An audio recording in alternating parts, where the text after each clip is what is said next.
With the manga pretty much wrapped up and the final season of the anime came out this year, I wanted to give my pitch for how you can incorporate a character like Ben, along with his Omnitrix and however many alien transformations, into a story like My Hero Academia, in a way that doesn't totally derail the story of the series and more so works Ben into this world of heroes and quirks.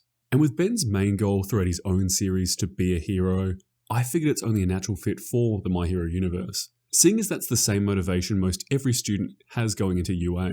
If you're unfamiliar with the series, we'll quickly go over the general setting, how quirks work, and the general jumping in point of the series. Then work out how we'll translate Ben and everything he's got going on into the series. Then discuss how the events of the show would play out differently had this version of Ben been there to lend a hand. So My Hero Academia takes place in a world where about 80% of people are born with some sort of superpowers that they refer to as quirks. These range from as simple as a character being able to glow a bit, to characters being able to functionally reshape reality through touch. Unlike Ben 10, where there's a scattering of superpowered individuals like mutants, osmosians, or whatever, very few of which choose to pursue any heroics. But in the world we're talking about today, these abilities are so commonplace that being a superhero is a pretty viable career option for a lot of people, and having superpowers is the new norm. The series itself follows Izuku Midoriya following in the footsteps of the ideal and number one hero, All Might, who passes his quirk or superpower down to Midoriya. Only for Midoriya's body to not be able to quite handle it, needing to learn to control it and better utilize it down the track. There's a lot more to the series as things go on, but that's sort of the elevator pitch and enough to go on for now. As far as writing Ben into the series, we'll introduce Gwen and Ben to the universe. Let's say the Tennyson family is a mismatch of quirk and quirkless individuals. So we'll establish that Grandpa Max has whatever quirk you'd like, something that's capable but not too flashy. To line up with just how absurdly strong Grandpa Max is in the series, we'll give him enhanced strength. And having him this setting as a retired pro hero, not quite in the top 10, but a retired hero in his own right, who worked for a superhero team he led called the Plumbers. Otherwise, Ben's parents were either born quirkless or pretty low tier abilities, whereas Grandpa Max's wife had a powerful ability to transform herself into her Anodite form, giving her all the abilities you'd expect from an Anodite in Ben 10, giving her and subsequently Ben's cousin Gwen the ability to assume these forms and control and manipulate mana. Gwen manifesting her quirk in this universe at a pretty young age, whereas Ben didn't manifest his quirk right away. We'll have Ben going through early schooling just waiting for his quirk to kick in. Think of it a bit like Mark from Invincible, knowing that someday he'll have powers but living a somewhat ordinary life up until that day. That day happening when Ben's around 10, where while on holiday with Grandpa Max and Gwen in a forest somewhere, the skin around his wrist starts to change with the prototype Omnitrix forming on Ben, in a very biological goopy sort of way, Ben panicking, trying to remove it, not realising it's his newly formed quirk. A really quick rundown about quirks, they tend to fall into one of three categories: emitters, mutants, and transformations. I'm putting this one under the umbrella of transformations, but I suppose you could argue it's a mutation quirk, seeing as he's permanently got this organic Omnitrix on his arm at all times. A similar inciting incident to the classic series itself, where Ben transforms into Heat Blast, but in this timeline and in this universe, pro-heroes appear to put out the fire. Less confusing this time around with Ben being a flaming man, Gwen and Max assuming he's just got some kind of transformation quirk that now allows him to turn into this guy. So before we move on, let's define exactly how this quirk works. For 10 minutes at a time, Ben is able to assume one of 10 alien forms, Ben referring to them as aliens due to their appearance, even if there is a bunch of odd-looking units in My Hero. And with these forms, sort of translating the malfunctions in the classic series, feeling somewhat random, while actually being affected by Ben's subconscious, analysing the situations and quirks around him, giving him an appropriate ability to fit the situation, whether or not that's the one that Ben actively wanted in the moment.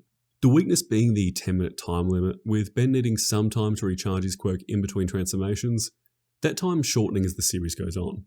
The other thing heroes tend to lean into in this universe is super moves. They also tend to be named. For Ben, we'll call that super move Master Control, where for a short period of time, let's say 1 minute, Ben is able to cycle through alien forms at will, with the downside being that after this his nervous system is overloaded, leaving Ben totally exhausted and his quirk needing a recharge for an extended period of time, maybe a few hours. Going into the series, all aspiring heroes need to get their hero license, which they get through specific hero-based schooling, and will be enrolling Ben in UA along with the other characters the series follows. So Ben participates in the entrance exam, having no real issues here. If we're giving him a big moment, I'm imagining Ben seeing the large robot, thinking he can muscle his way through it, tries to transform to forearms, ending up with upgrade, and in some spectacle, takes over the machine fully, passing the exam. From there, I can see there being some character growth with Ben gaining a better understanding of his quirk, getting shorter periods of time between transformations, and more so using each one more effectively.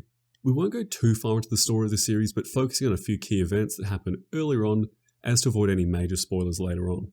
And before we move on, if you're enjoying this video or this style of content, please subscribe. If you already are, great, we'll get back into it. The first major event I want to touch on is the USJ incident with Shigaraki and the Nomu. I'm imagining with Ben's brashness, he bum rushes the Nomu, miraculously getting forearms and wailing on him. Problem being that the Nomu was built to counter All Might, the strongest in the series to this point.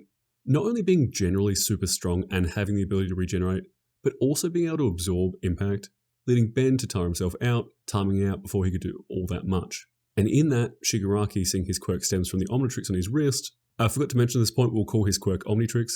Shigaraki then goes to touch the Omnitrix, using his quirk to decay anything he touches, in order to get rid of Ben's Omnitrix along with the rest of him. But before he can do that, and in an instance that's very My Hero Academia, with quirks evolving and be able to get you through when you push yourself, the Omnitrix immediately recharges, and right as Shigaraki goes to make contact with Ben closes his eyes, only to open them as Ghost Freak, using his intangibility for the first time to save himself.